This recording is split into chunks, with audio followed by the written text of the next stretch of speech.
Hello, hello, hello, hello. It is me, Danny, back for another episode of Quarter Variant at a Time comic book podcast. Roy is in the house as well. Roy, everybody knows Roy. Roy doesn't super need introductions. He's the homie. Roy, you've been watching the big thing right now in comics fandom for what, probably 4 weeks now has been X-Men 97. You've been watching. You liking it? I have been watching it. So this was a really weird one for me, and of course you already have heard me say all this. But when the original animated series came out, I think I was like 12 or 13, and I hated it, and I thought it was absolute garbage. And I know that it's like the biggest hot, but that cartoon's garbage, and it always was. And then so with everything that I feel about the MCU after that, when this was coming up, I was like, oh boy, I can't wait to see what a garbage fire this is going to be. And it ended up being like the best thing going on in X-Men for the longest time. I love it. And it has grown. Like, I'm behind an episode because my kid wasn't here to watch it with us. And it has now become an entire family thing, and that of course is always what I'm looking for. Anything that's going to have us all sit down together, and then obviously the theme song doesn't hurt. Yeah. So but yeah, I was super excited about that. I continue to be like completely wowed by it. It's got flaws.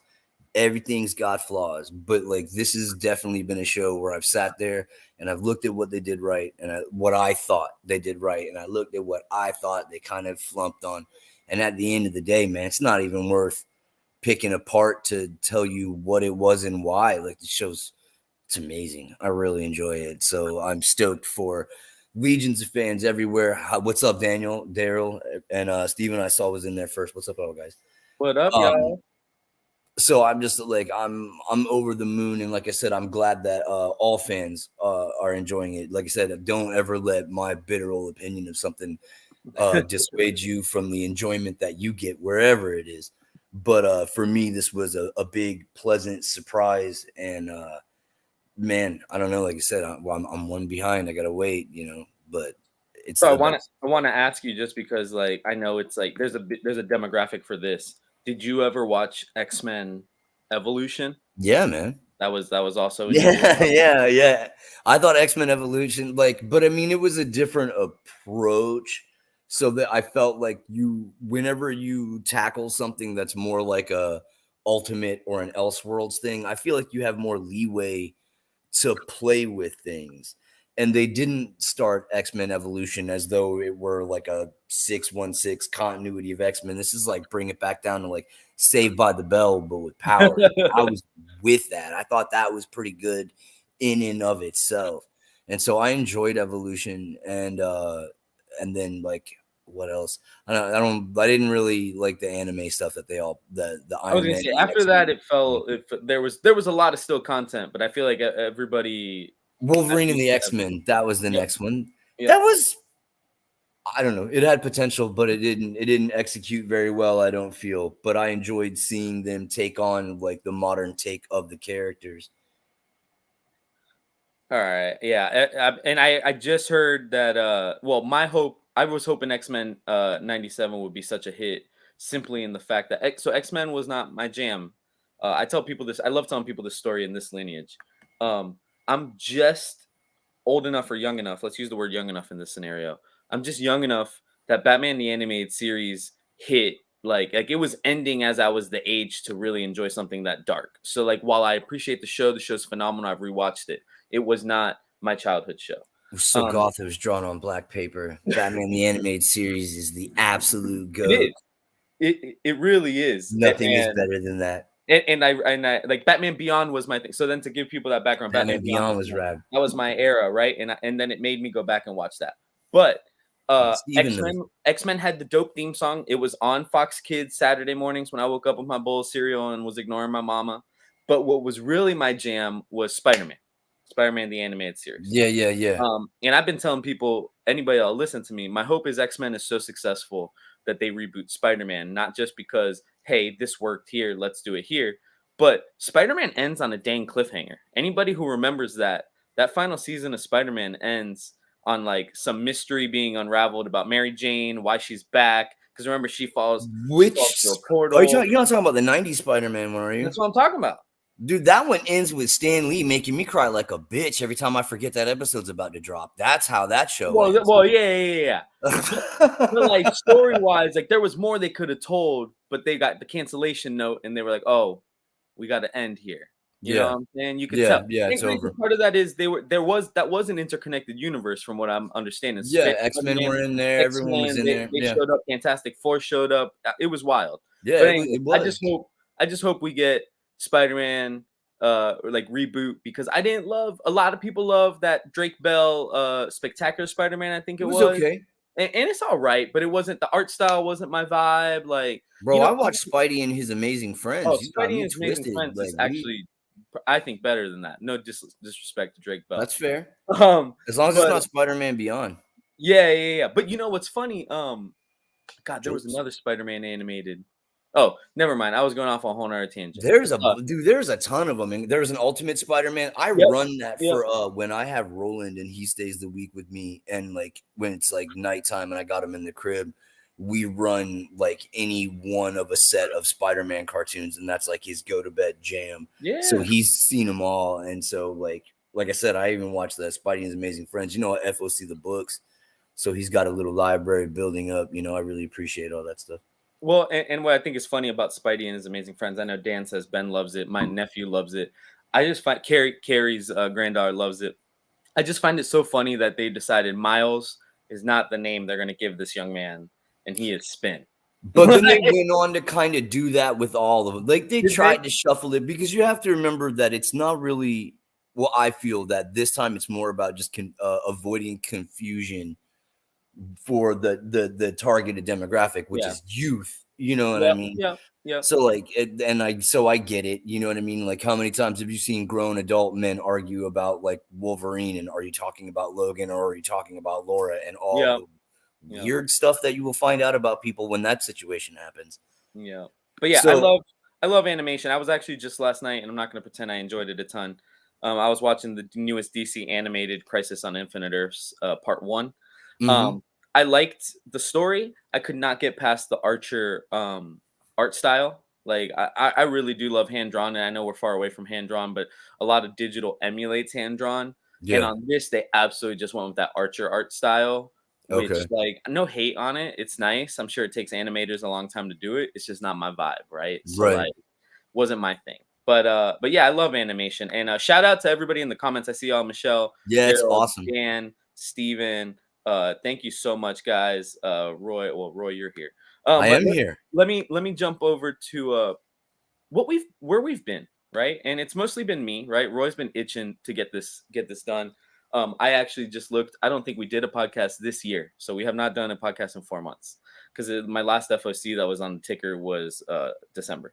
So like, here's what's happened, right? I obviously had a birthday. I turned 33, I believe. I think that's how old I am. I turned 33. Me and my beautiful fiance got married. So me and Lauren got married on it's actually our yesterday was our 2 month anniversary. Has it been 2 months already? She allowed me to get a red suit. And I had flash cufflinks. It was awesome. I cannot complain. I do believe I knocked my vows out of the park. So You like did. You did really well.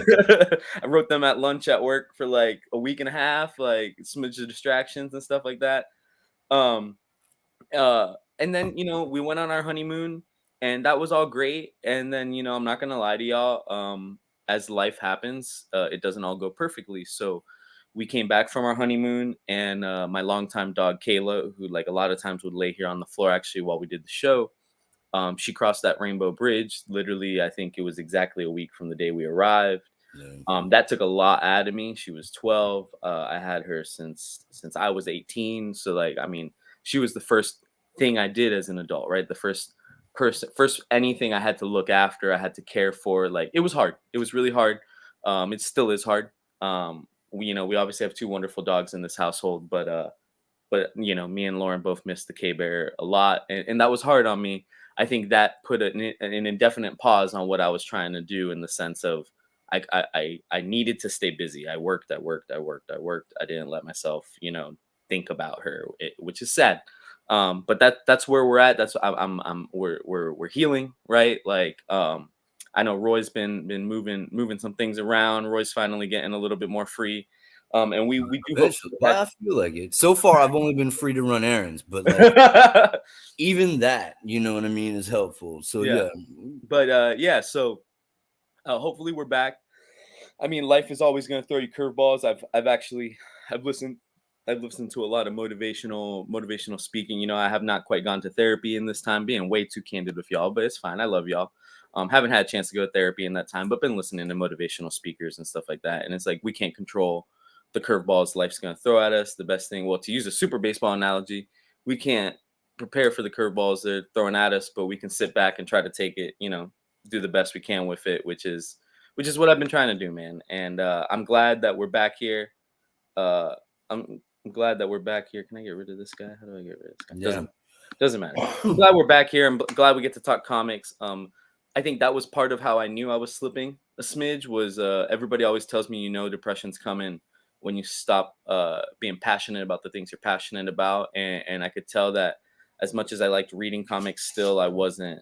It wasn't what it was, man. And I'm not gonna lie to you. The last couple weeks have added to the toughness in the sense that not a day goes by that I don't see a Facebook memory of what was the old times. yeah. And Roy knows that as good as I anybody. just watched one just like the night before where it was just you and I, and it Yep. looks for all the world like we worked there together, and it felt Yep. like all of that, and it's yeah, Yeah. So like, guys, I'm an emotional person. I'm an adult. I work really hard. I feel like I'm very good at my craft. So, when I see things, actually, it's funny, Dan's in the comments right now. Yesterday, I believe a memory came up from 3 years ago. I can't remember if it was an anniversary event or a free comic book day. It makes me think free comic book day because first Saturday in May, right? right. And man, that was one of the first ones where I really took out all the stops. I could see that how many creators I had down that wing. I could see how many people. Dan was chatting with somebody in the foreground. I could see Travis Gibb all the way in the background. We had Joe Pruitt from Aftershock at the time. I could see Robbie Gentry, 50 Cent out there. It was just like it was cool. It was really nice to see, but at the same time, it sucked because like I'm not doing that quite right now. But we'll get there, right? Like everybody has to. I just listened to a motivational speaker that said, if you want to change the world, and he said a lot of things, but one of them is if you want to change the world, you can't be afraid to get stuck in the mud. So maybe It's I'm stuck true. in the mud right now, but like we'll get out of it. So it's Yeah, totally so that's where we've been. And now we're gonna jump into what everybody really wants to see, which is free comic book day preview, because that is literally tomorrow. First Saturday in May every year nationwide. I want to even say it happens outside of the United States, but for the sake of me not being wrong, let's say it's nationwide. Um, so it's Saturday, May the 4th this year. It's kind of double whammy because it's Star Wars Day, May the 4th, and it's damn. free comic book day. So I know Blackbird is going to be doing their thing from 10 to 7. I'm actually very, very excited that I was able to book at least one of my boys. I was able to book Gambit out there. He'll be doing the sketches for kids. I think we, That's we what's up. cut out 50 of them just because if in the world where he ends up having to do more than 50 sketches, it's just going to be, we just going to say we called it. You know what I'm saying? Like Yeah, that's a lot of it's a work, no lot matter of how work for a talented he man. is. Yeah, yeah, yeah. And those sketches for kids will be free. He will be doing commissions for people. His commissions are always affordable. He just recently did Puerto Rico Comic Con, and he did a sick gambit that I think he turned into a T-shirt and everything like that. I Sweet. don't, I don't know if he'll have T-shirts there or anything like that, but he'll definitely have his art there. Harry from the UK. Yep, he said it is free comic book day tomorrow in London as well. So it is a Awesome. worldwide. It is a worldwide event. I love Harry. Harry out there in the UK. That's my boy. He's been following me for like 3-4 years now. So It's super awesome. appreciate it. But free comic book day. Everybody's doing it. So no matter where you are in the country, in the world, find your local comic shop. I know, heck, you know how I know everybody's doing it? Alan Kwa, our homie, is doing a store appearance out in Singapore, or Yeah, Malaysia. Sorry, Malaysia, Malaysia. where he's from. So that is super cool, man. Um, He's super cool. yeah, yeah, Alan's the homie. Sorry, Steven. Yeah, I know that feeling. I actually saw it was 11 years ago that I found out about Free Comic Book Day to begin with. Because Oh again, I'm man. a young head in terms of comics. I didn't read them as a kid. I didn't read them as a teenager. So it's a really cool full circle event for me. I really enjoy it. So I'm gonna show y'all off um, the books essentially. So Free Comic Book Day is its own. I'm not gonna call it a nonprofit entity, but I don't believe Joe Fields makes any money off of doing this. Maybe he sells an ad. Well, maybe the presenting sponsor, which this year is CGC, maybe toss him a couple ducats. But You can it's get absolutely not. investors on just about anything, man. Yeah, yeah, that's true. But it's definitely not the cash cow that it should Sure. be in the sense that everybody knows it. Everybody knows the logo. Everybody knows the initials. Everybody knows, um, yeah, see, Steven, yeah, about 2016. My first comic book is DC Universe Rebirth.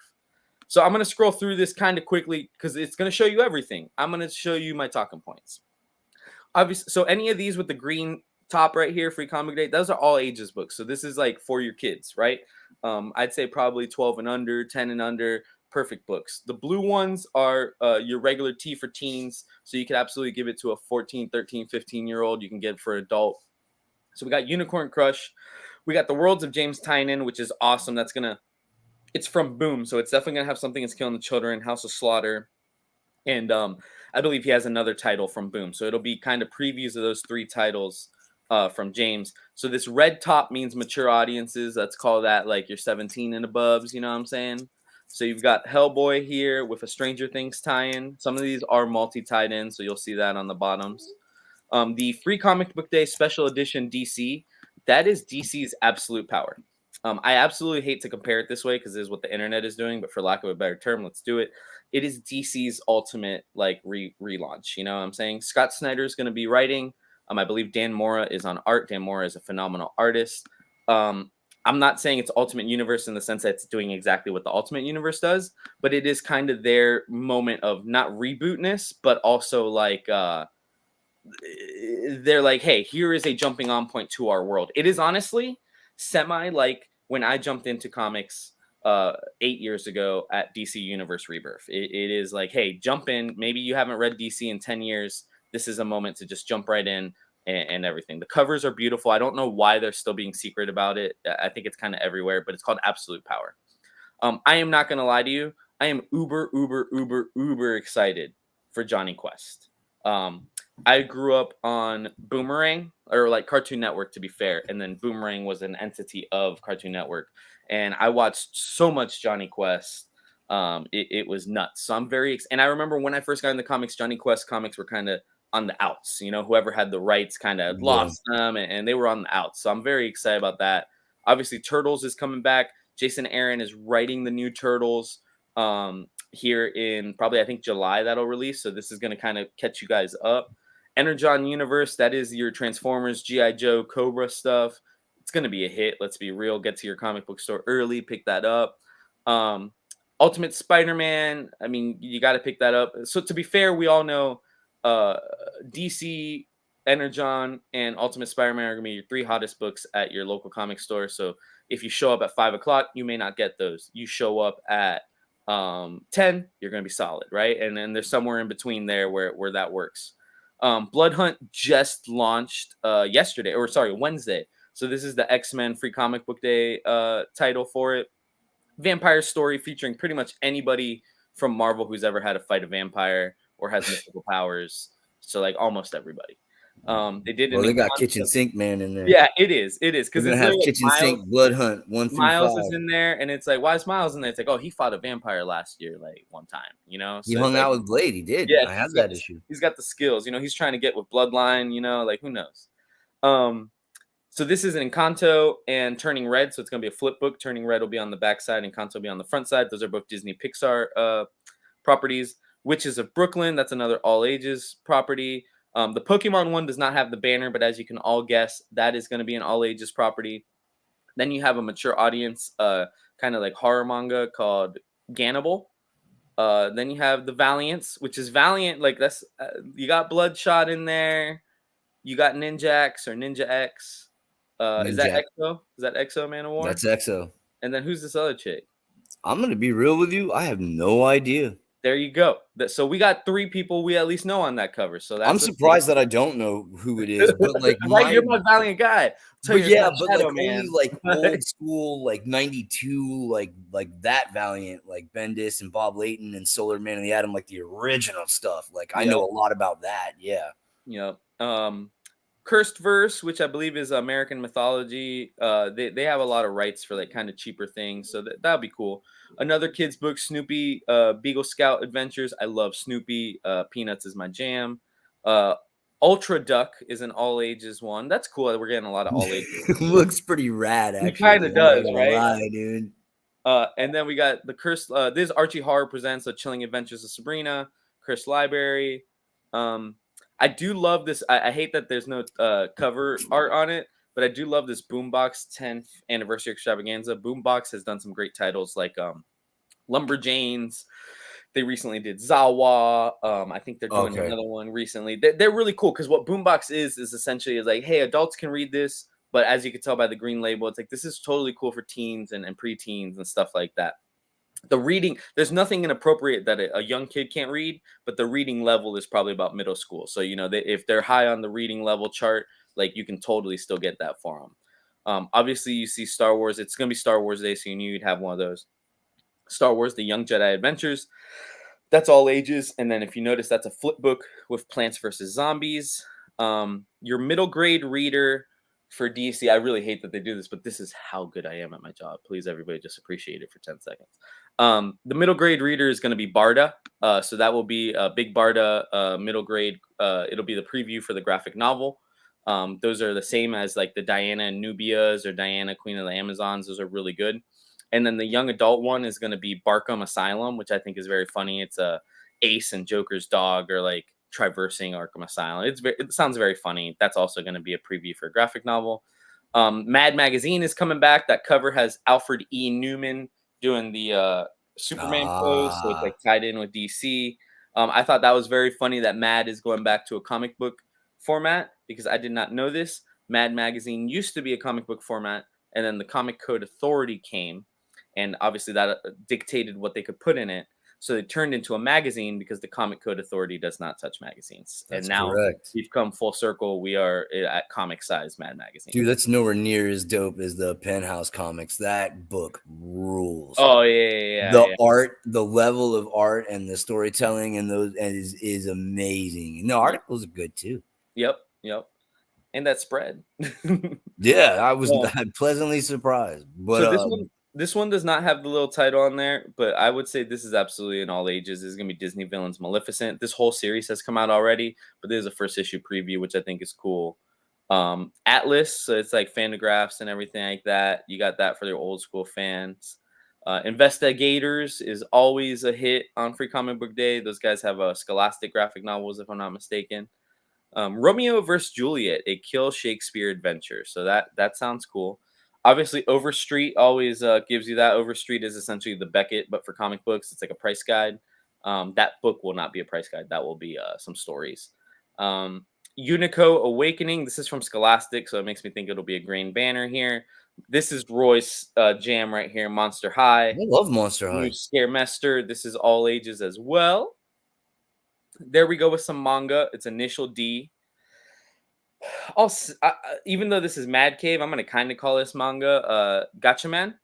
Gotcha It- Man is I, way old school manga, dude. That's like battle. It was called Battle of the Planets that's what here. because I totally remember this, and I remember it feeling like an anime, right? Like when Yeah, I it first was. You watched probably it. remember it as Battle of the Planets. It's another Yeah. one of those things like Speed Racer and Robotech that got chopped up from different anime Yep. and piled Yep. all together. And Gotcha Man is one of So those even though I source believe this will animes. be a left to right comic book, like let's be real, it's very anime inspired. Let's just go there.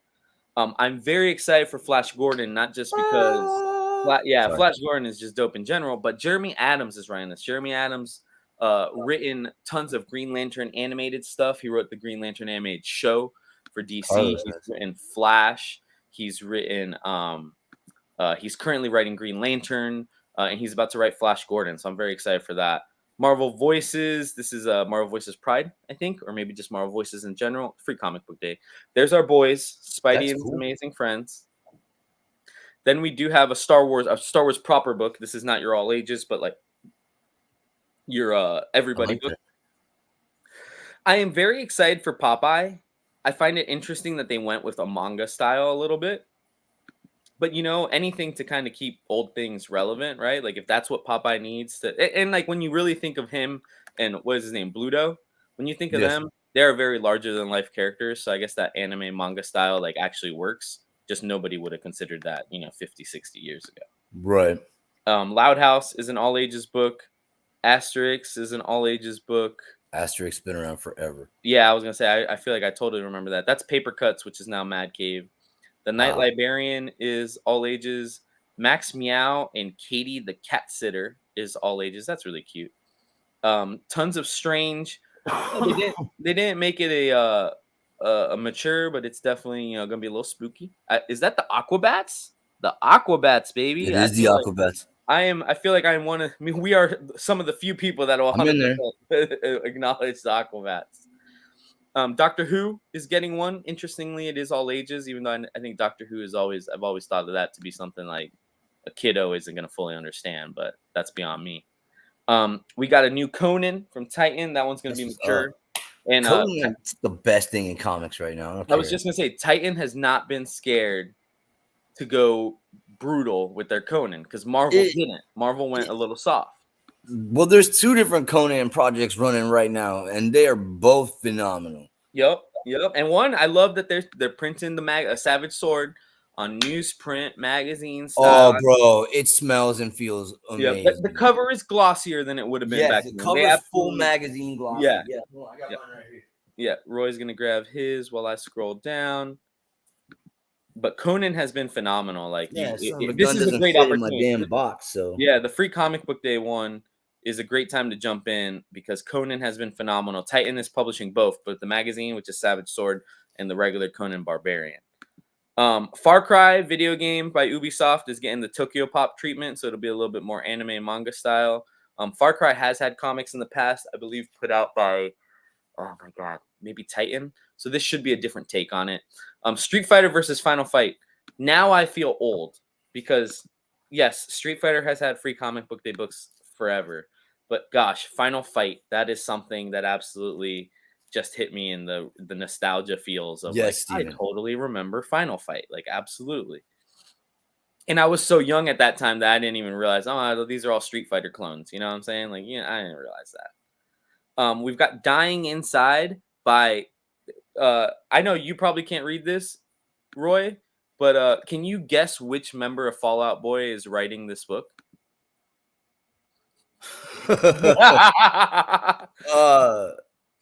So there's more than one dude in there, right? The who's the bassist? Yes, Pete Wentz. Because there's really only 2 of. When you really think about it, there's only 2 of them that anybody knows their name. It's Pete Wentz, got it right. And Patrick Stump, who wears the funny hat. Always wears the funny hat. Okay, he's gonna drive a cabbie. But Pete Wentz is co-writing this book, and then we do have a One Piece book, which I think is really cool. With One Piece super blew up probably at the beginning of the year. Actually, no, yeah, it would have been the beginning of the year with the TV show on Netflix, which I've heard is amazing. So One Piece is on there, and that is all. I forget how many titles. Does this article tell me how many titles? It does not, because that would be too good of. 48 titles. So that is all 48 titles. Before we move on, Roy, what is the 2 that you're most excited about? Probably that Conan one and Monster High, baby. I love it. The rest of dude, like, I mean, unfortunately, we're gonna get to it at some point, but I'm in a rut with where comic books is right now, and so everything good that I'm really reading is pretty offbeat and independent. And like what I really love about the Conan, whether it's the Titan stuff or I can't even remember who does the other one, I collect them both. So whether you're going one way or the other, if you wanted that old Conan stuff, like that's what they're giving you. So it's exactly what you expect, and I really appreciate that right now. You know what I mean? And it just so happens that old school Conan is something that that I can get down with. So yeah. And that to answer Steven's question, yes, they are going with high grade covers and newspaper interior. Yeah, I think part of that is just like if you go newspaper cover to like Diamond might wreck it. I think Titan is still shipped by Diamond, so like you're running that risk of Diamond just like not that newsprint paper is so beautiful. I keep waiting for the black to come off on my thumbs, dude. I love it so much. If Titan moved to Lunar, I wouldn't be surprised if they did that move because it would save them money because Lunar actually knows how to ship magazines. Yeah.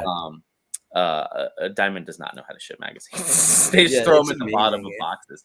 Yeah, Roberto, Doctor Who is a free comic book day book this week. My Yeah. two that I'm excited about, obviously, I love Scott Snyder. Scott Snyder's Metal and Batman New 52 run is pretty much what got me to love picking up weekly periodical comics. So Absolute Power is a for sure for me. And then I'm excited for the worlds of James Tynan Yeah. because James is just, I'm not gonna lie to you. Something is Killing the Children, House of Slaughter, not my jam.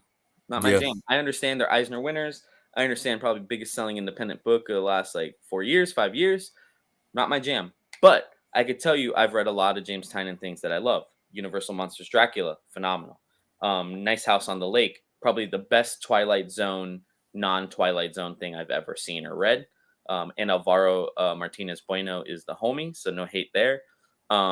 I liked Blue Book, but I did not like the art. That's not James's fault. You know what I'm saying?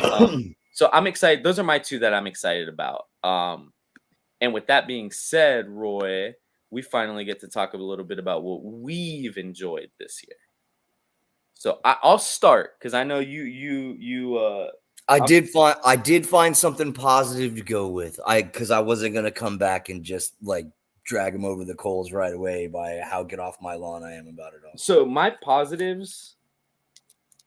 I technically only have one DC book in here, and it is very odd in its nature to begin with. So I'm actually very excited to show off mine. Let's do one at a time each. How about that? So we get it back and forth. Give me any Uh Unicorn Crush. we can, but like mine goes a little different because I'll just go ahead and tell you like the one thing that I have that brings me the most joy is foils. You know, And they that's got, so funny. they got your boy by yeah. Well, so this is just the That's quickest stack just I for could pull. foils. Yeah, and this is not even remotely everything just from this year. That's all foil. Like they got me so bad, and I do have that foil, but because mine is just a showcase with no context, maybe it's best if you just go ahead and go first and talk about what you like. So I'm excited. I love the foils. I'm not gonna lie. I have a flash foil sitting somewhere in my pile of books. Oh But man, this is a mixture of hey, I love the foils.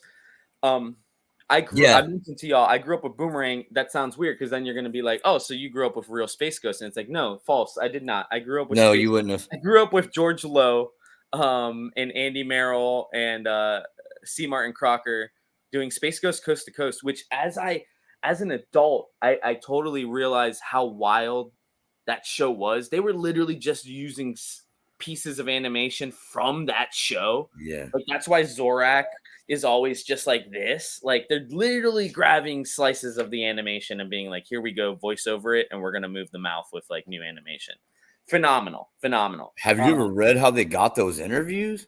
No, was it under false pretenses? Because that's what Yeah, happened. Okay, it's and then under false pretenses and a dude dressed up like Space Ghost. yes, that I did see because the guy who co-created is Andy. Part of it is Andy Merrill. He currently is an Amazon driver, so unfortunate that animation and voice acting did not pick him up because he's also the voice of Brack. So he was Brack in that show, and he was Brack in the Brack show. But he would get in a Space Ghost suit and do the interview in theory and try to use some of the mannerisms that they're gonna do over Yep. it. That guy's a legend, right? Like in Yeah. the sense that he didn't need to do all that, but we got an amazing show because of it. The His interview next with David Byrne was amazing. That episode is one of my favorites. one of my favorites is I think it's the first ever episode, and they get Mike Judge, and I think this is right before Beavis and Butthead blew up. Like Beavis and Yeah. Butthead was on the air. I'm still Um, liquid television. Yep, and you could totally tell that Mike Judge has 0% idea what's going on. Mm-hmm. Like, and I think that's what it like, especially in the first season. Like nobody had any idea what was going on. You know, Yo, like I'm so old that I had a VHS like compilation of like just different cuts from Space Ghost that was like, we put it in the VCR when we were up, like this stuff's classic. And it, I it, wanted to read this. It's in my high hopes pile. it And it is. crosses over with my foil love. And man, this cover is out of the I park, bought dude. I bought myself a blank, and I bought the black blank, like the space blank, because I thought that looked cooler. That does make it more difficult in the sense of like I gotta find somebody that's willing to work with white pen or Yeah. colored pencil. But I'm excited because I actually have had 2016, when I first got into comics, they did Hanna-Barbera did a whole line of comics with DC, and one of them was called Future Quest, which starred Space Ghost as like that main Yeah, I remember antagonist. So Future Quest. I have a issue of Future Quest with Space Ghost on the cover, signed by George Lowe. Oh, cool. He was one of the first guys I ever met that charged for his signature, right? I think he charged like 10, maybe 15. And I remember at the time being, a 20-something-year-old kid I with was not still that in much high school money in too, Carlos. college. And I remember being shocked, like, screw, damn, man, I gotta pay this guy, $15. But I paid him, and he was the first guy that ever I said, oh, so this is what it's like for a signature to be worth it.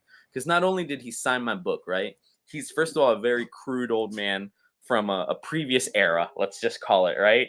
And he goes, well, do you want me to sign the inside? So he literally finds an ad on the inside. I'll never forget this. The ad is for a razor, like a Schlick razor or whatever, and it's like a razor man. Like it looks like your normal razor, but he's got arms and legs. And there's a razor next to him that has his head down because he's like a generic razor. And freaking George Lowe starts doing word bubbles. Like the big razor's like, oh, I'm sorry, I slept with your wife, other razor man, and the other razor's like, it's okay. Like, and it's just like he's like, she had cottage cheese, like, and I'm just like, oh my god. Wow. And then he's sitting here as he's signing, telling me stories about in the recording booth and everything. I'm like, all right, cool. You're gonna charge me for your signature. I'm getting an experience, right? Yeah. Like I'm not just so I was cool with it. So Space Ghost is literally my jam. Yeah, Coast to Coast was the stuff, Carlos. Like it was the stuff. George Lowe is the best. I have a podcast opening George Lowe. I paid him for. Cool. I believe it. That's super cool. I did love Last Mermaid. I don't even know how to uber explain this book. It's all done by Derek Kim. Art and story. Art Science, and story. bless you. Thank you. And what's funny is there is actually only one so far, 2 issues in. There's only one main character. It is the mermaid. She does have an axolotl that is like her companion. It is actually the cutest axolotl I've like ever seen in my life. But there isn't like a ton of dialogue, right? Like she is speaking to the axolotl, and the axolotl obviously cannot speak back because it is not a speaking, whimsical animal. But like the art in this is beautiful. It's what I call an easy read. Like you can read it and not be like, oh, I don't remember what happened. So right. I can't recommend Last Mermaid enough. It is in this weird, it's not quite a magazine format because it's not as tall as a magazine, but pick it up if you can. Can you just arbitrarily throw around the word prestige? It's like a prestige. Yeah. They're like it's format. It's special. It's a special size, and it's what I do like is it's only $3.99. So despite that weird size, they didn't try to charge you more for it. I can live with that. Polite. Blow Away literally just came out like 2 or 3 weeks ago. Boom's been hit or miss with their indies. There's some great stuff. There's stuff nobody's picking up. I liked Blow Away because I love the mystery of the deep cold. I love the mystery of Antarctica, Alaska. And the whole idea here is this lady's in Antarctica shooting a nature photos. Some really rare bird is going to hatch, right? And she's like the person that's got to, she'll get paid really well if she gets the first pictures of these birds. Gotcha. So it sounds really boring at first in the sense that she is camped out in Antarctica with like her lens pointed up at the nest. She's got cameras that give her a 24-hour feed in her little like tent. But at the beginning of the story, she starts realizing she's super bored. And she starts seeing 2 climbers climbing like the peak right next to where the thing is. So she starts giving herself entertainment by like watching these guys for like a couple days. Because, it takes a couple days to climb Everest. Sure, yeah. So she's watching them. And then she sees on her feed at night that they made it to the top while she was sleeping. And then as soon as they made it to the top, there's an argument.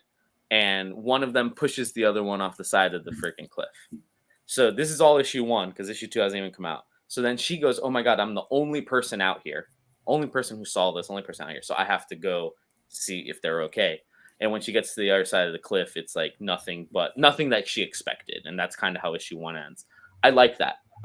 And it doesn't tell you at the end of issue 1, it's not like you literally just see it. She's like, you don't know. So I'm ready for issue 2 to be like, oh crap, what did she see over there? Oh, well, I like it when they get a reaction out of you like that. Yeah. So then I'm gonna go. My one DC book is Primer. I'm very proud of this in the sense that this was A, put out at Free Comic Book Day 2 years ago, and B, the graphic novel for this came out a year ago. So like a kid's graphic novel, much like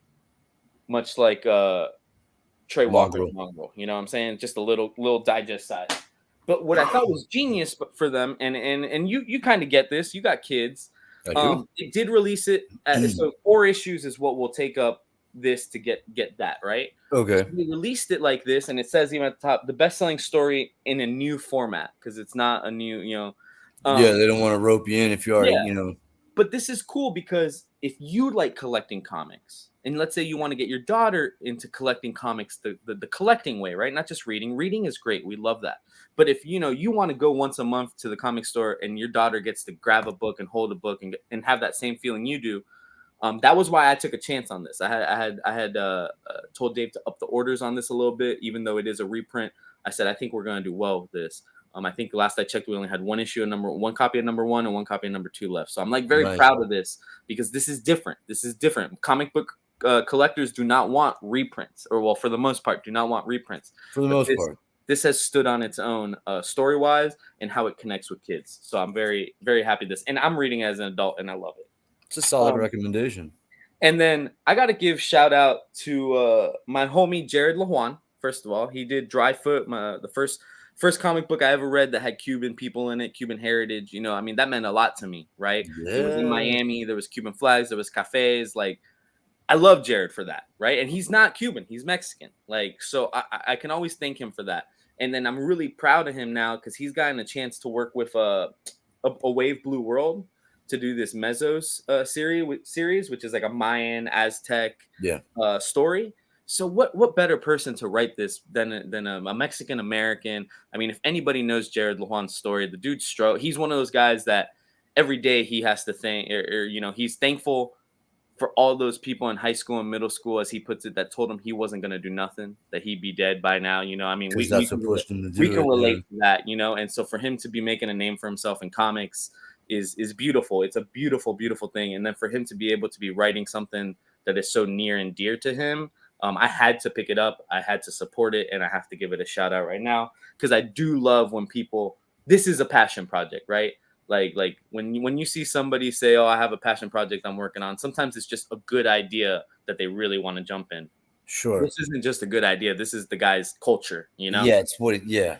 So I'm you're excited. Right. It's always so much better. Yep. So I'm excited for Mesos, and I'm very proud of Jared LaJuan out there in Texas. Plus, like Mesoamerican mythology is like hella underrated. Like, oh yeah, there's some of the best stuff in there, and so it would be nice to see it, hit print and spread around. And I got to give credit to the guys at Wave Blue World. I believe it's Tyler Chin Tanner and his wife. Tyler wrote the first Mesos, which like no issues, right? But he was not a Hispanic person writing it. So kudos on him and his editorial team and his wife and everybody to be like, hey, we can continue this, but let's put it in the right hands, and I have to appreciate that. Yeah. As he is the owner of the business. Why does he need to give anything to anybody, right? Like, sure, he would just do it. But he had that foresight, and I'm really excited. I love that. Wherewithal to not be a piece of shit. Yeah, yep. That's awesome. I love that too. Yep. It's very rare that white guys do that. So kudos to him, man. Yep. So what you got, Roy? Nothing, dude. I hate everything I read. Let me see, because I know what you pick up. So I just want to let's see. Trying to think what you might have read. Nothing. I haven't read any of it. So what? All right, this is what we'll move on to FOC, but I do want to ask you this because you're the X-Men guy. Thoughts on Fall and Rise? I haven't read it. I read the first issue of each one, and it's so garbage I can't make it through any of it. I hate it all. All the miniseries are lame. I'm months behind on reading any of it. I'm just collecting it so I can have the whole thing, and then I cannot wait. So I totally understand that some people are loving this X-Men stuff, but as a retailer, I'll tell you right now, there's too much of it. When I hand somebody a book and they ask me, the moment has come when you hand somebody their book and they say, "Hey, when's this over?" They're into it too deep to say I don't need it anymore, but they're definitely looking forward to the end. Well, because there's Fall of X and all of this, and dude, the new books don't start until August. Well, so it's gone on for so long, and the problem with what's going on is that it's been going on for so long in circles. and giving like Emma Frost diamond knuckles that spray. I can't. I She's just married to can't, and she's I'm married not to Iron for Man, it. bro. And I'm glad for anyone who is, but I can't do it. Iron It's Man is fun. an X-Men book now. What's that? Iron Man is an X-Men book. Yeah, thank God I have to collect that garbage so that I can have all of the Fall of X stuff. But the Kale News got the covers, so Yeah, like and he's been killing. that's the only reason that I'm buying it. Yep. Like I haven't read not one single issue of Invincible Iron Man, not one, and I can tell you how many I own, and it's disheartening. I'll tell you my biggest complaint about it, and it's the complaint I've had since 2019, is it's too much. You know it's like, as a publisher, as Jonathan Hickman or whatever, it's too much. Um Fall and Rise was fine, right? If that's how you wanted to end your story, that's cool. Why did you need to release X-Men Forever? Why did you need to release, like all these other X-Men? You got Weapon X-Men. Like, couldn't you have waited? Like, I don't know. That made me so sad. We could have a whole podcast about why there's too many X-Men titles, but like that'll be I can for tell you this: in August they're launching 3 more with like 9 other backup titles, and then Tom Brevoort is already saying on his Substack that if it were up to him and if sales go well enough, they'll launch a new X-Men book every month. He wants to start giving solo books to characters. Can you imagine Colossus or like Cannonball like carrying a solo book? Like I love Colossus and I love Cannonball, but what are you gonna? How long do you think that ongoing is going to last? And that leads me to the problem I have with Marvel Comics in particular is it doesn't have to last because statistically they'll just sell a higher number one by canceling and rebooting the book with the exact same team. Well, same character, same team, new number one, sales go up by issue 5. Don't even get me started on Captain Marvel. Oh, dude, that's his own now. That's his own thing. But I will just say I find it crazy that nobody, again, we're just guys who get paid nothing to sit here and talk about this. Yeah, there are guys in a Marvel executive boardroom, right, who get paid probably over north of $100,000 to make these decisions. And my biggest thing is, how have they not said, yeah, anything more than 5X titles is too many at one time? And 5 is probably too many. 5 is probably too many. You probably need to exist about 3, right? 3. It'd be nice 3 or 4. You know what I mean? Like, I mean, I can understand 3 or 4, especially if you have a variance of teams, both the characters and the creators and what's going on. Like, you could probably push 4 solid X-Men books without much of a problem. Yeah, because then you don't have if you don't jam it, make it impossible to not. Like that's the other thing is they make it almost impossible for you to not collect something else just so you can see how it ties in. Yeah. And it's really frustrating, and it doesn't see, and it's still, like I said, it never goes anywhere. But I want to be done being negative about it because, like I said, I hate to come back after 4 months and sound like I've been just like in a cave because it's not that bad, And I love me some foils, and this goes back to when I was a kid. Been coming. Yeah, it goes back to when I was a kid in the 90s. You know what I mean? I was 10 in 1990. Like I was born in 1980, so you can see me go, and how the industry went by the decade. Yep. And so, like any of those gimmick covers are always gonna get me, dude. Make it triple gatefold, die embossed with the foil. Like I gotta have it, man. Sideways art inside. I don't care. I'll flip that book whatever way you want me to do it. But so they got me by the stones with the foils, man. And if I had all of, like you said, I'm moving a lot of stuff around in my life and in my house right now. A little hard to get to my boxes of comics to continue to dig for foils. But in about 3 minutes, I was able to pull out this mini. So probably, I'm gonna walk you through a couple of these. Secret Wars for sure in there. Yeah. Space Ghost. Yep. So obviously I'm not gonna spend too much time on Space Ghost because we looked at it. It's amazing. You should check it out. I am an Unknown Comics slut. I'll say it. I don't care. And so I ordered a bunch of books from him again. Darren Hutchinson is the man. Unknown Comics is one of the best group of people out there. Love those guys and never have anything less but great things to say about them. Especially when they be sending me these foils. Ooh. So this is Nakayama. I know Roberto has this one. He's probably got both the ones that I have. But and I couldn't even tell you what issue they're for because I'm so bad about this stuff. And then because these were bonus books because I ordered a high enough amount. Oh, nice. I like Yeah, that and then Psylocke. so Yeah. there's another foil that's DNA. It's Psylocke. This is amazing. And he's such a nice guy. I love Nakayama. Oh, Nakayama's the best, man. Oof.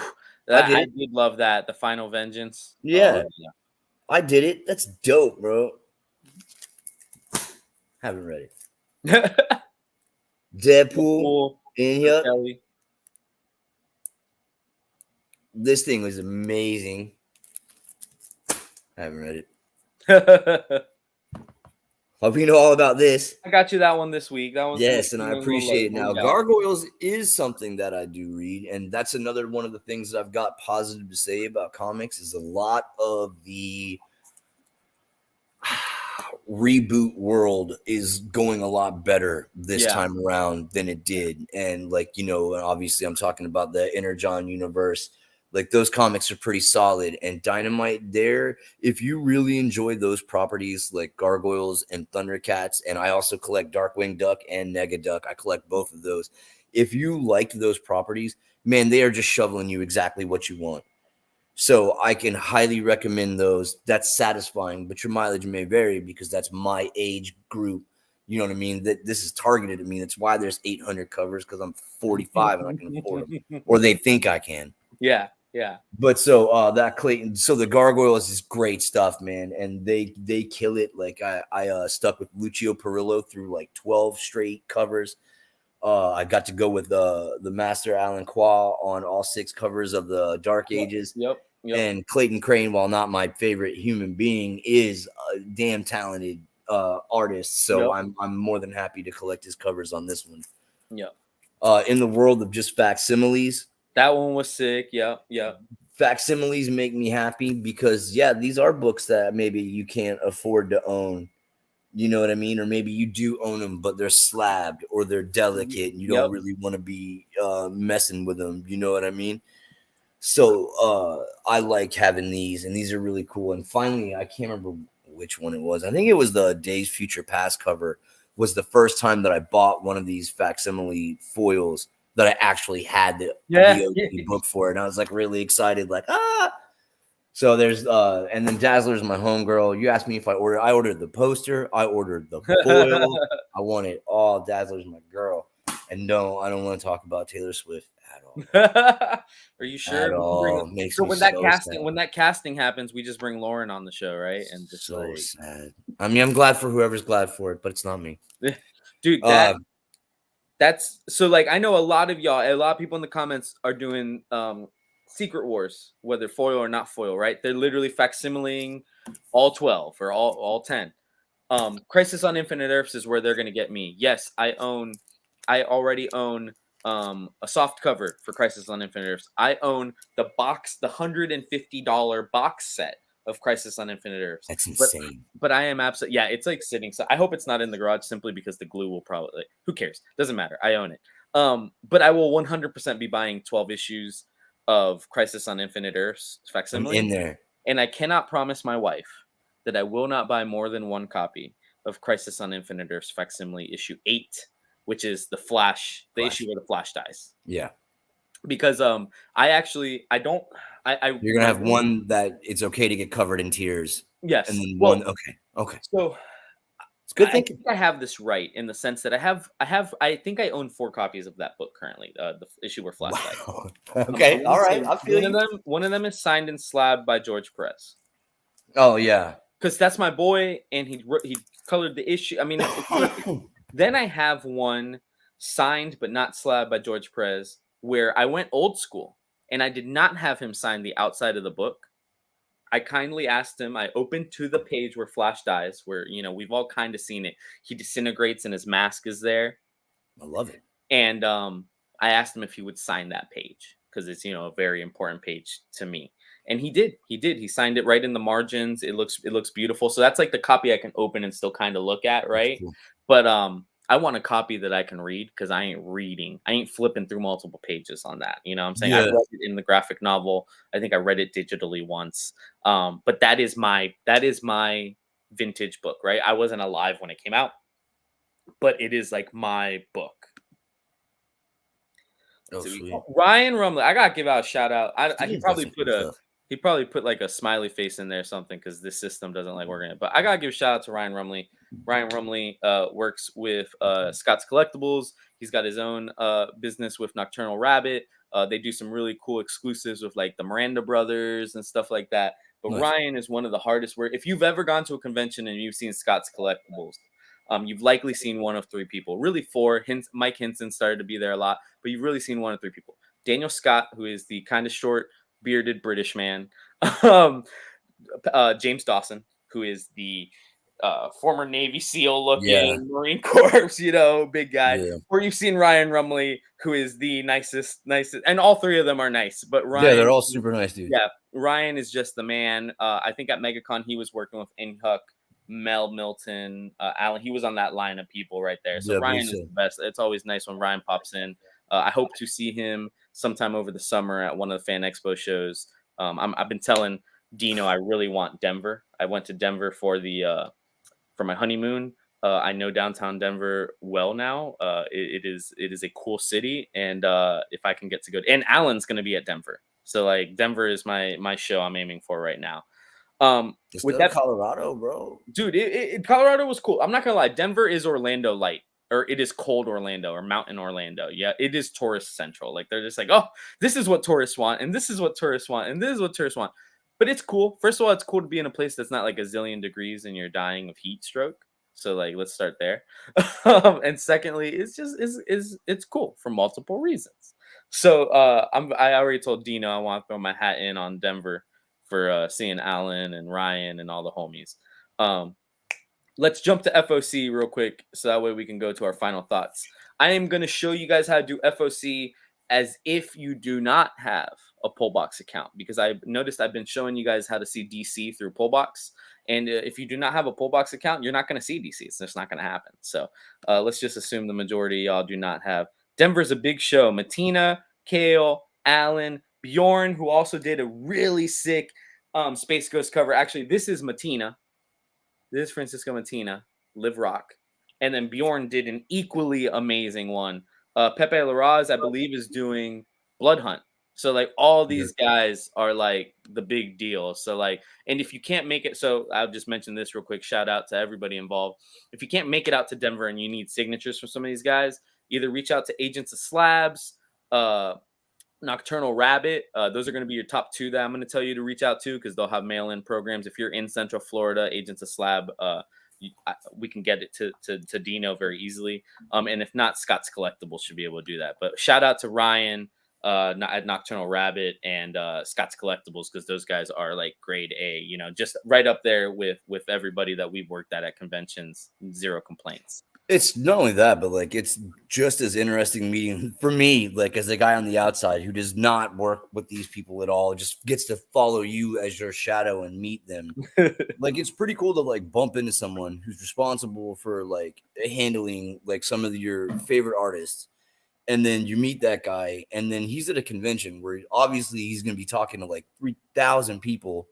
And then I see him like 4 or 5 months later, we're in Tampa, and he's like, and then they still know who you are. And it's like, oh, well, that's awesome. You know what I mean? Like, the quality of person goes a long way, and those guys have it in spades. Well, and we talked about it a little bit when we did Who the hell am MegaCon. I? Not this year, but last year. It's like trauma buddies, right? Yes. Like a convention is very fun. Like it is fun, but it is work. None of us walk out of there and say, man, that was the easiest thing I did in my whole life, like, Right. But I think because we all have a passion for the same thing, we all are working for the same goal for the most part. Like at the end of it, it's very much that thing where at the end of it, everybody gets together and has a cigar or a beer and you reminisce about what you just went through, right? like Yeah. like, oh man, what about that crazy rush at 2:00 on Saturday? Like, you just like it's how Stephen Hogan and I got to be friends, Yeah, and get connected on Facebook and stuff is because of MegaCon. You get to the point where like you can see like on like Sunday, everyone's got like that dead man stare where whatever they're looking at is like 6 to 7 years away from the event horizon of what they can see, and it's like, oh, I know what that guy's going through, So yeah, it's like you said, trauma bonding, and it's also a lot like what I call park buddies. You go to like Busch Gardens or you go to Disney, and there's like some couple, usually they're in line, and then you see those guys like every 35 minutes for the next 3 Yep. days, as though you might as well have come on the damn thing together. Yep. You Yep. know what I mean? Like, I love park buddies. You ever throw them out of line and be like, hey, you might as So well?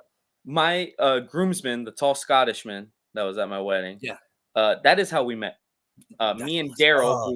who is my other groomsman, the That's shorter what's guy with up. long hair. Me and him went to E3, so a convention, a video game convention. Mhm. And the very first line we stood in, they were the guys right next to us, and it's an hour line, right? So you're just, what games do Making you like? What friends. you're all like minded. Fast forward, 4 hours, and you turn a corner, and you're like, oh man, those are those guys from this morning. Do you guys want to go have dinner since we're all leaving? Yeah. Then, oh, what time are you guys getting there tomorrow? Oh, cool. We'll just meet you at the Same front. time. And then by the end of it, we ended up we all had plans to go to Disneyland after the convention, like after your 3 days of the convention. Well, hey, you have tickets, we have tickets. Y'all just want to take one big Uber and we'll go to Disneyland. Like, does that Daryl spell the name right? He does. He spells it like that. Now, I'm not gonna lie to you, Daryl. I used to spell Daryl not that way for the longest time, and it wasn't until that Daryl corrected me when he saw his name in my phone one time. He goes, "That's not how you spell it," because I used to throw a Y in there. I used to throw a Y in there. I just thought it was Daryl. It Daryl. could it could be. I think It I'd could seen it be. somewhere. I'd seen it somewhere in my life, and I went with it. There's a lot of different ways you could roll with it, I feel. All right, so I'm gonna jump into FOC. I'm gonna do DC first. If you ever need to look at your DC at DC FOC, it is very simple. You go to lunardistribution.com. You do not need to be a distributor to get to this portal of the website. This is if you just so when you load in, that's what it's gonna look like. You just scroll down to upcoming FOC, and you have this whole thing right here. This is actually how Nick used to show it off back in the day. So we're going old school. I'm gonna skim through this real quick just because we've already gone an hour. Um, Batman Dark Age 3 is there. The DC Pride. So celebration of Rachel Polak. From what I understand, she was a transgender creator, long time or like 90s, and she recently passed. They recently passed away. So they're Oh, doing a Pride like anthology using a lot of their old stuff. So that is very cool. Then you got Detective Comics. Ram V is wrapping it up there. Detective Comics 1085. That's another Scott's Collectibles homie. And I think Ram will be very happy to know that he has an AAPI cover on that book because he is of Indian descent. So that is very cool. Flash by Cy Spurrier. Let's not lie. That dang. John Yang cover is sick. Like sick, sick, sick, sick, sick. So Yang that's yang. probably what I'm getting. And then there is a Jessica Fong cover. I find it so interesting. Jessica Fong is the artist from Poison Ivy, like the Mhm. cover artist. That does not look like that kind of art. Like that person is obviously very versatile because it's not quite the same art style as that Poison Ivy stuff. Green Arrow issue 12 has an AAPI cover. Harley Quinn 40 has a cover by Lyrics Lee, who Leslie Lyrics Lee, that is an awesome cover. I'm not gonna lie. I know Lauren won't want it because it's not Freeze-On, but it's still phenomenal. Lyrics is a close second around here. Yep, yep, yep, yep. Here we are with some like graphic novels. Mammoth by Mad Cave. So that's kind of cool. Who's writing that? Let me see. Paul Tobin, who I believe is a TV writer. I'm familiar with the name from my days of ordering comics and everything like that. So that'll be cool. There is a Pride cover for that book, which makes me think it's LGBTQ friendly. Let's see. Penguin number 10, that's been going on for a while. Power Girl number 9, that is part of the House of Brainiac story. Primer number 3, I just gotta give another shout out to Primer. It is really a great book. Pick it up while you can, and it's not an expensive book. Robo Force is making a comeback. Let's see. Suicide Squad Kill Arkham Asylum is wrapping up. That's issue 5, featuring King Shark. Young Diana, Adventures of Young Diana is really cool. And then let me also do. So what you're gonna see is there's gonna be 2 FOC dates over at Lunar. One is for DC, and one is for uh everybody else because DC FOC is on a different day. So here we are with the Independents. Drawing Blood is Kevin Eastman's like little pet project. Grommets. You got the dollar first issues coming back from Image, Department of Truth. Shout out to James Tynan and the homie Martin Simmons. I really love Martin Simmons' art style. Cannot be confused with anybody else's. Destroyed the Dracula cover. Yeah, his Dracula. He was the perfect person to draw Dracula. Let me just say that in the I sense that his regret art not having style picked that up. Yeah, is so creepy and just like really good. Primer Titans crossover. I do think Primer will likely end up joining a version of the Titans, probably with uh, Jaime Reyes. That hasn't been on any of this stuff here. Blue Beetle has been one of my favorite series. I let out a little bit of a tear the other day when Josh Trujillo announced that issue 12 will be the finale. They are gonna. I mean, the book is essentially getting canceled, which is sad because that is my Hispanic book, right? Like that yeah, is a book I can pick up every month and say this is gonna have somebody that looks like me. It's gonna be somebody whose family is like mine. So it hurts a little bit, but I do sure. think those two characters could very well end up on teams like the Titans, or maybe their own book. Maybe they will, since Titans is the Justice League. Maybe we will get a Teen Titans book that will feature Jaime and Primer and maybe some more teenage heroes. Like maybe that's where Damien goes after all of this. So we'll see. We have King Spawn. If you did not read Midlife or How to Hero at 50, the graphic novel is about to come out. I thought that was a great book. Brian Buccoletto really killed it on that. He's got a mixture of like really cool vibes for a superhero book while also being nostalgic for the 90s, the like 90s superhero stuff, because he puts himself in the book, and I do love that. Six Fingers by Dan Waters is awesome. Universal Monsters, Creature from the Black Lagoon, issue 1 just came out. It's Ram V and Dan Waters co-writing, and I really think it's a phenomenal take on the character, especially something that doesn't have as much lore. And then World Tree, that's another James Tynan. That's with Fernando Blanco, and that is a phenomenal book. So that is DC, Image, and a few other cats over there on Lunar. But there are a few. You're not imagining it. I obviously did not talk about Image yet. So or not Image, sorry, Marvel. So Boom, Marvel, and a few other independents like Titan with your Conans and stuff, you're just not going to see on Lunar. So that's why you do still need to go to Previews World, even if you don't have an account. Let's see. First of all, cool Berserker boxes coming out from Boom. Very cool Pink Ranger cover by, is this Nakayama? It is. Absolutely, it's Nakayama. So, Roberto, make sure you jump on your pullbacks and add that. That is sick. I think Eric might want that. That story is actually really good too. That book It's is written, on. Yeah, written by Amy Jo, which is really cool too. she's got her. She's got her hands in it. Obviously, she's got someone to help her put it Yeah, into a more comic yeah. book format. But obviously, she really wanted to get at some of that lore and tie up some loose ends and give give respect to Trini and stuff like that. And so this is actually going like super well. And dude, where is it? I got that Tyler Kirkham cover from Unknown Comics Oh, where that it's one's sick. him and the Red Ranger. He's all like Yep, nomaded out, dude. yep. Like, oh my god, while you do this, I'm gonna dig for it. It's like right here. So that's it from Boom for sure. For sure, you're gonna see DC is missing. That's why I show you how to get to Lunar, just so you guys your lives become a little bit easier. I am also gonna say May is Scotty Young month, so R.I.P. Manny and Carrie's wallet. But there's I think Yeah. 27 Scotty Young covers. They're not all gonna be on this FOC, but let's scroll through. We got What If Alien number 4. We do have Amazing Spider-Man 51, which not only features a Disney cover, and I believe that's a Dazzler homage 100% for sure. It's also going to have a Scotty Young over here for the big Marvel event. So you got two amazing covers there. We're at Blood Hunt 3 by this point, so hopefully get your FOC numbers in by number 3, because a lot of comic book stores are going to cut, especially because they had to order number 2 before number 1 came out. They're going to cut. So FOC your number 3s if that is something you want in your life. There is a red band cover. The red band just has a little bit more violence, a little bit more gore. Where's Roy at? There's Roy. Look at that. That is sick. So nasty, dude.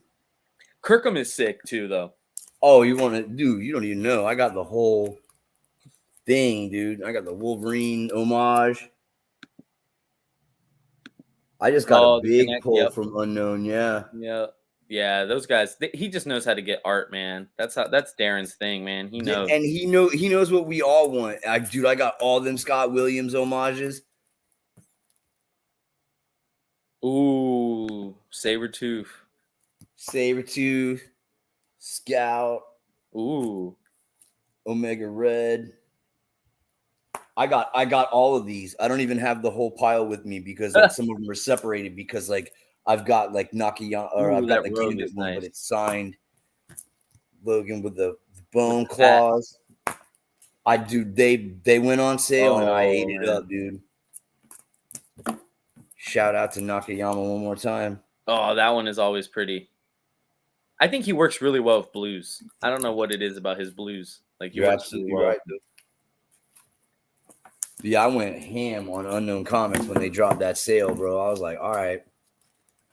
Blood Hunters #2, which is the tie-in to Blood Hunt. Carnage 8, we're still on Carnage. The Dazzler Carnage does have a Scotty Young, so that is that. Dazzler Omnibus for anybody that's hardcore Dazzler fan. Get Fury, that just came out this week, so #2 is on FOC. Jump on that. That's my high hopes. Get Fury. Yeah, I haven't gotten a chance to read this yet, but it's Garth Ennis. It's supposed to be it's Max. It's supposed to be hardcore. It I is. love this cover. This is my high hopes. I wish I'd gotten to it before the show, but I didn't. Yeah. Ghost Rider also has a Scotty, so there we go. That's 3 Scotties so far. Miss Marvel Mutant Menace, obviously not selling well enough to have a. Oh no, it does have a B cover. So there you go. Good for you. So Spectacular Spider-Man has a second printing in #2. #1 also had a second printing. Star Wars is on Phantom Menace 25th anniversary variants. That's my boy Nick. There's also John Tyler Christopher action figure variant, but the Phantom Menace variants, you do not want to miss out on those. There's also a Pride variant. There's a Pride variant. Star Wars Darth Maul Black, White, and Red is onto a second print. You have High Republic that also has a Phantom Menace variant. Ultimate Black Panther 3 second printing has one cover.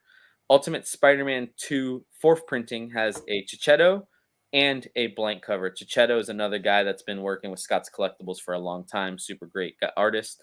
This is something I'm excited about. I'm not going to lie to you because I love DuckTales. Uncle Scrooge and the Infinity Dime, written by Jason Aaron. A lot of great covers. Alex Ross is doing the A. You got a Frank Miller. You Daryl got was just Torque. talking about Torque. Yep. You got John Romita Jr. You got, I don't know who this is, Pastrovico, but it's awesome. You got a Momoko. You have a Ron Lim because people just keep hiring Ron Lim for some reason. Outer space, bro. Steve McNiven foil, which maybe it'll look better in foil. Not my go-to choice of a foil cover. Doesn't look phenomenal. And then you do have a Scotty Young, which is cool. So I'm excited about that book. That's probably the one Marvel book I'm buying here. Venom 34 has a Scotty Young cover. What If Venom #5 has a B cover that doesn't have final art just yet. Wolverine Blood Hunt. You got a Kevin Eastman cover you might not want to miss out on. And it has a Scotty Young cover. So we're now at our 4th Scotty. X-Men 35. God, is this the end? I pray to God. Yeah, I believe 35 is the end. Because I was going to say, this is literally a straight flipped art of the first ever cover for whatever, House of X or whatever. It's just I believe that's the last issue. Yeah, it's the back of them instead of the front of them. Now, there is a Scotty Young of Cyclops, but I also want to point out there's a Scott Kabalsh, which is every X-Men ever on that cover, in theory. And then there also is a Russell Dodderman trading card variant. Red Sonja exists. It's still a thing.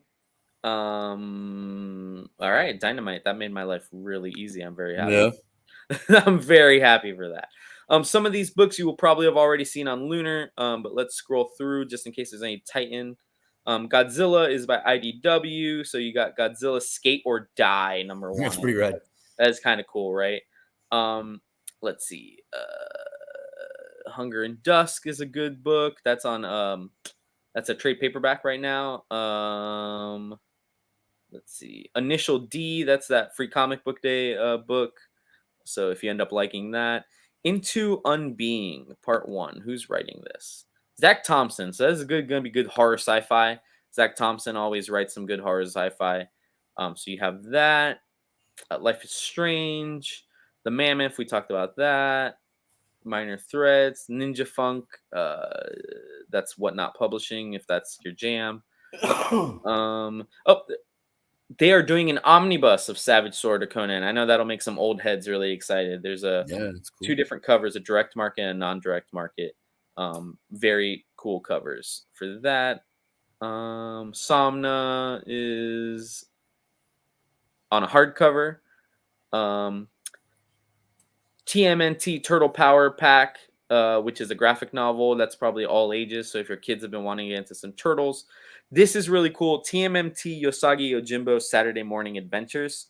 I grew up with Fox Kids and stuff like that, and I'll tell you, I remember when Yosagi showed up on the Turtles cartoon, and I was like, "Who the heck is this Samurai Rabbit?" Because I was just like not old enough to know who that Samurai Rabbit was. So like and it's the exact when you look at that A cover, that's exactly the art style I Yeah. remember on Yeah. that show on that crossover. So like that's And cool.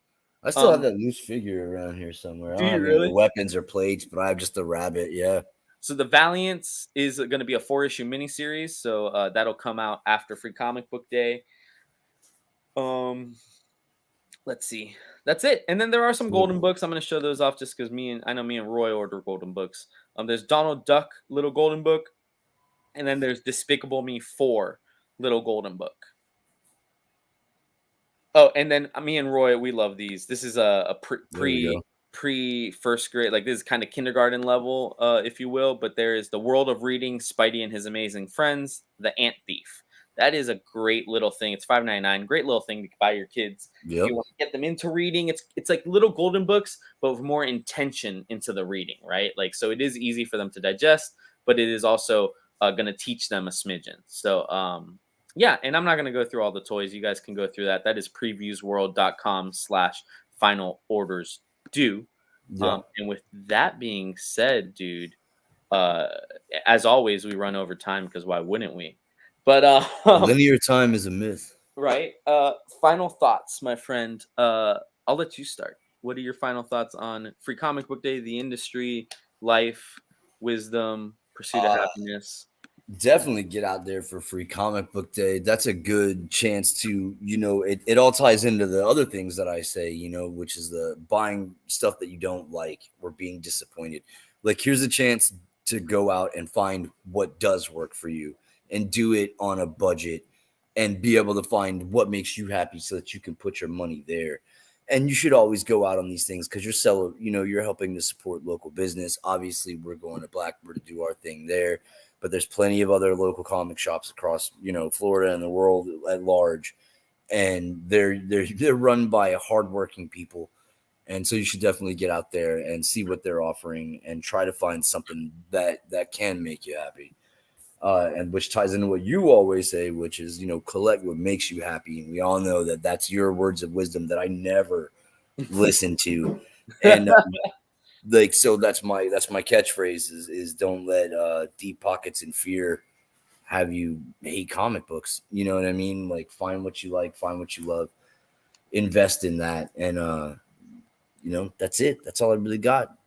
Be excellent to each other and party on, dudes, same thing. So I'm literally just gonna piggyback on it. I'm gonna start by just simply saying, check on your friends. I think I know for a fact the last time we did this was before Christmas because my message, my positivity was Mm-hmm. check on your single friends around that time of year because you don't know if they're gonna go see their folks that year, or you don't know what they might spend Christmas and Thanksgiving alone. So just always check on your friends, man. In the climate we're in, with the social media world that we're in, everybody tries to compare themselves. You see, I see friends that have, obviously I'm married now and have a house, and I'm blessed for that. But I still see friends own their own businesses. They got their kids. Grandparents are still around. You can be envious of anything, bro. That's what Absolutely. I want to tell people. Like anything in the world can make you envious, but try your best to not put that in your filter, like Yeah. if you're gonna only be envious if you know about it, right? If you see about it, so try hard to just like not put yourself in that situation, right? You don't need to see Yes, people are gonna brag, humble brag all over social media. But unless you need to be on there, maybe just don't be on there. I got two pieces of advice. One is what Lauren always says, or I think it's Lauren's mom. Comparison is the thief of joy. So Yeah. like, don't compare your life to somebody else's. Man, I didn't get married till I was 33. Didn't have a house until I was 33. And I saw my friends that did it at 20 something, and I was jealous. I'm So a don't. decade after Yeah, you. yeah, yeah. So it's like, don't be, because you know what? You're not even gonna think about those jealous moments once you finally can be there. So like, No. just think of the journey, not the destination. And then another thing I actually just recently heard during my motivational, like while I was listening to all these motivational speakers, um, everybody said take it one day at a time, right? One day at a time. That makes sense to me. This guy broke it down even further. He said one bite at a time. He was a former Navy SEAL, and this is how he explained he got through Navy SEAL training, which is obviously like 6 months of hell. And Intense. he's like, I didn't look at it like, how am I gonna make it through 6 months of this? Because then that's gonna kill you. You're gonna say I can't make it through 6 months of this. What he said is, how do I make it through lunch? How Yeah. do I make it through making the bed today? How do I make it? So take it one bite at a time, right? No matter what you do, take your life one bite at a time. Whatever is bugging you in that moment, in that day, once you get past that moment in that day, everything can be different. So just, you got to get past that moment that day, both for your mental health, for your people's health, like one bite at a time. And then last thing, as y'all go out on Free Comic Book Day tomorrow, Saturday, May 4th, don't forget to support your local comic store. They are going to be so happy to see you in there with your kids, enjoying picking up books. But whether it's buying a comic book that has to be purchased, buying a graphic novel that has to be purchased, heck, if you go to Collective or something like that, at least buy a soda. You know what Yeah. I'm saying? Like support every one of these stores, because I'm gonna tell you, this is a high, what is it? A high payroll day. High payroll day for everybody. Any comic book store worth their weight is going to have everybody on staff working that day. That is naturally not how any day works in any business. In any business, in any field. Yeah. So it's going to be your highest payroll day. Probably, so just support them. Absolutely. Make a purchase of any type. Get a gift card, even if there's nothing in the building that you like. Buy a gift card. Buy it for a friend, buy it for yourself. It is essentially money that will not spoil, and you can walk back into that store in a year when the newest Marvel event happens. You can go whenever, and you can Yeah. support them. But it's gonna have money in their till for that day, and that's gonna go a long way to any every. There is not a comic book store that is not a small business. All right, Midtown Comics, as big as we want to, that it is owned by a guy, and it's a small business. Bulletproof Comics in New York with oh my god, what is my boy's name? Hank. Hank Kwan over there. It's a small business, man. Darren running Ultimate Comics. You think Ultimate Comics is this huge thing? Darren is a single man doing this with his brother and some friends. And so just support these guys. And with that being said, don't forget to like and subscribe on YouTube if this is something you enjoyed. I do believe we're going to go ahead and make a Facebook channel so you can like it, so you're not having to watch it off of my Facebook. But again, thank you guys for joining us. Thank you, Roy, for being here. Always a This has pleasure. been most excellent, and we're excited. We'll probably be back. I actually think my day off is Friday again next week, so as long as everything permits, we'll maybe be back Friday. We'll Figure it see. out. We'll figure it out. But take it easy, guys. Have a good one, and this has been fun. Quarter variant at a time.